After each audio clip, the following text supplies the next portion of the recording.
Mengapa sholat sebaiknya dilakukan di awal waktu? Ternyata anjuran tersebut sangat luar biasa secara akademis. Menurut para ahli, setiap perpindahan waktu sholat bersamaan dengan terjadinya perubahan tenaga alam dan dirasakan melalui perubahan warna alam. Kondisi tersebut dapat berpengaruh pada kesehatan, psikologis, dan lainnya. Waktu subuh. Pada waktu subuh, alam berada dalam spektrum warna biru muda yang bersesuaian dengan frekuensi tiroid atau kelenjar gondok. Dalam ilmu fisiologi, tiroid mempunyai pengaruh terhadap sistem metabolisme tubuh manusia. Warna biru muda juga mempunyai rahasia tersendiri berkaitan dengan rezeki dan cara berkomunikasi. Mereka yang masih tertidur nyenyak pada waktu subuh dapat menghadapi masalah rezeki dan komunikasi. Mengapa? Karena tiroid tidak dapat menyerap tenaga biru muda di alam ketika ruh dan jasad masih tertidur. Pada saat adzan subuh berkumandang, tenaga alam ini berada pada tingkatan optimal. Tenaga inilah yang kemudian diserap oleh tubuh kita, terutama pada waktu ruku dan sujud. Terus waktu duhur. Pada waktu duhur, alam berubah menguning, dan ini berpengaruh kepada perut dan sistem pencernaan manusia secara keseluruhan. Warna ini juga punya pengaruh terhadap hati. Warna kuning ini mempunyai rahasia berkaitan dengan keceriaan seseorang. Mereka yang selalu ketinggalan atau melewatkan sholat duhur berulang kali dapat menghadapi masalah dalam sistem pencernaan serta kurang keceriaannya. Lalu kemudian asar. Pada waktu asar, alam berubah lagi warnanya menjadi oranye.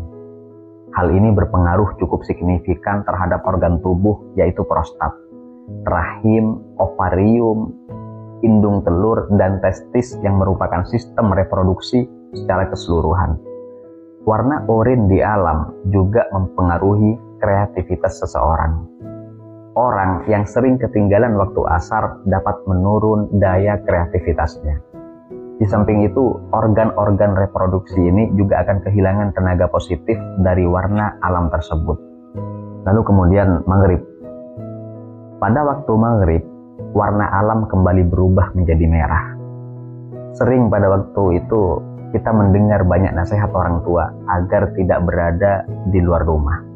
Nasihat tersebut ada benarnya, karena pada saat maghrib, spektrum warna alam selaras dengan frekuensi jin dan iblis. Pada waktu ini, jin dan iblis amat bertenaga karena mereka ikut bergetar dengan warna alam. Mereka yang sedang dalam perjalanan sebaiknya berhenti sejenak dan mengerjakan sholat maghrib terlebih dahulu.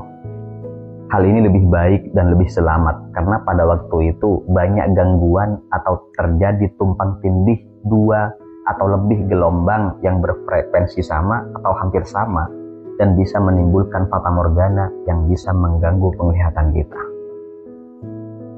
Lalu kemudian isya. Pada waktu isya, warna alam berubah menjadi nilah dan selanjutnya menjadi gelap.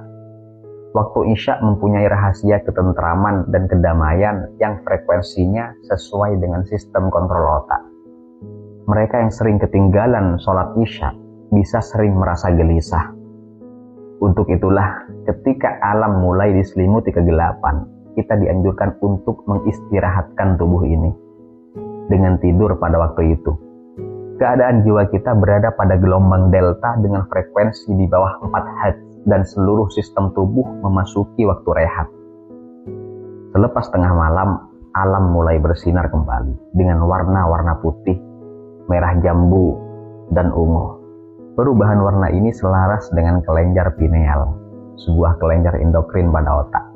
Kelenjar pituitari talamus, struktur simetris garis tengah dalam otak yang fungsinya mencakup sensasi menyampaikan, rasa khusus dan sinyal motor ke korteks cerebral, bersama dengan pengaturan kesadaran, tidur dan kewaspadaan. Dan hipotalamus, bagian otak yang terdiri dari jumlah nukleus dengan berbagai fungsi yang sangat peka terhadap steroid, glukokortikoid, atau glukosa dan suhu. Maka sebaiknya kita bangun pada waktu ini untuk mengerjakan sholat malam atau tahajud, Umat Islam sepatutnya bersyukur karena telah dikaruniakan syariat sholat oleh Allah, sehingga jika dilaksanakan sesuai aturan, maka secara tidak sadar kita telah menyerap tenaga alam ini. Inilah salah satu hakikat mengapa Allah Subhanahu wa Ta'ala mewajibkan sholat kepada kita. Sholat di awal waktu, insya Allah dapat membuat badan semakin sehat.